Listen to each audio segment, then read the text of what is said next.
Introducción. El 24 de octubre de 1929, también conocido como el Jueves Negro, se produjo una quiebra del mercado de valores de Nueva York, que incitó un periodo extenso de deflación. La crisis se desplazó velozmente al conjunto de la economía estadounidense, europea y de otras partes del mundo. Una de sus consecuencias más importantes e inmediatas fue el colapso de sistemas de pagos internacionales. Antecedentes. El crack de 1929 tuvo claros precedentes en Europa y Estados Unidos. En 1927 se produjo la caída del mercado de valores de Alemania. En 1928 esto se repitió en Gran Bretaña y Francia, en el mes de febrero de 1929. El carácter espectacular del hundimiento de la bolsa de Nueva York no debe deslucir, sin embargo, otro tipo de manifestaciones que han dado cuenta de la difícil situación por la que atravesaba el capitalismo.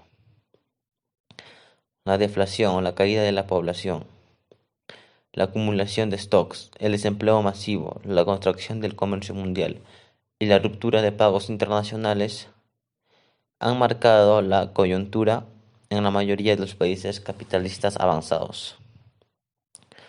La producción industrial descendió entre los años de 1929 y 1932 en un 38% a escala mundial y un 50% en Estados Unidos.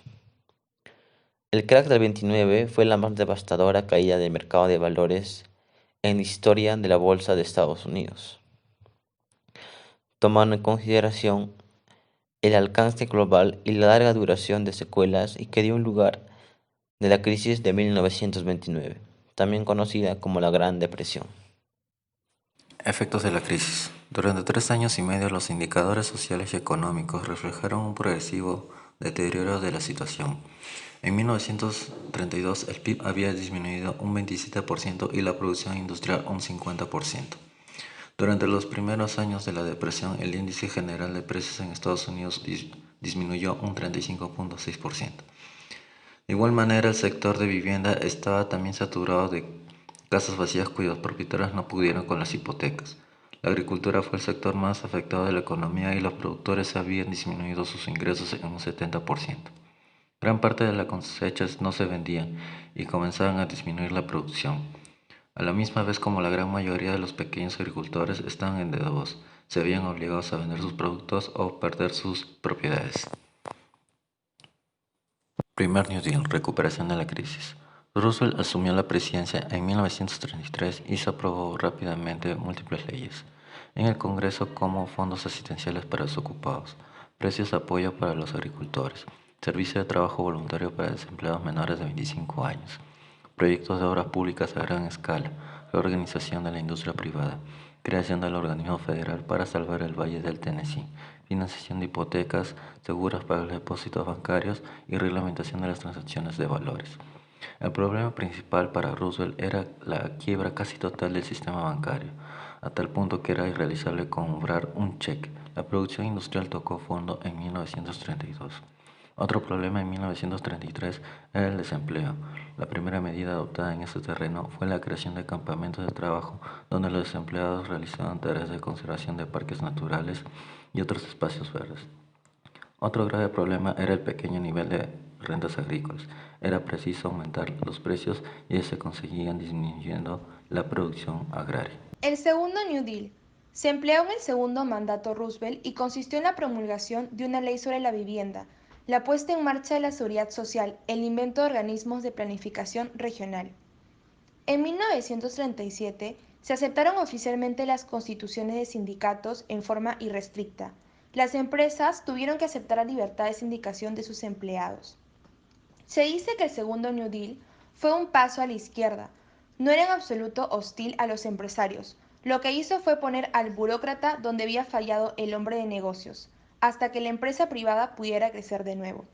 Es por eso que el auténtico legado del New Deal fue revolucionar las expectativas. Francia. La economía francesa se vio enfrentada a la crisis cuando en 1931 Gran Bretaña y otros países decidieron abandonar el patrón oro. Así se fomentó la deflación mediante la reducción de gastos, una baja en los salarios y el mantenimiento de altas tasas de interés. Se abandonó el patrón de oro con la consecuente devaluación del franco, se realizó un plan de obras públicas, se moderaron los precios agrícolas y se elevaron los salarios. En 1939, la economía francesa despegó debido al incremento de gastos militares, pero la entrada en la guerra y la ocupación de Alemania al año siguiente cambiaron el rumbo de la historia de Francia.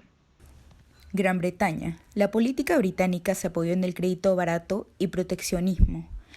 Las posibilidades de acceso a préstamos a bajo costo fue uno de los factores que colaboró a impulsar el mercado de la construcción. La economía británica indagó una recuperación más extensa y sostenida que la del resto de países industriales. Hubo dos aspectos negativos importantes: el elevado desempleo y la concentración empresarial producto del proteccionismo y la preferencia empresarial. Conclusiones. La Gran Depresión fue el resultado de la sobreproducción de productos, el desorden monetario, la desigualdad y la relativa recuperación económica junto con especulaciones falsas.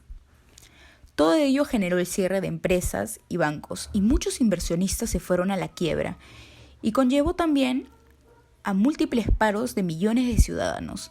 Si bien el New Deal ayudó de gran manera a contrarrestar la crisis, la Segunda Guerra Mundial generó una demanda de armas norteamericanas y fue finalmente lo que acabó con la crisis estadounidense.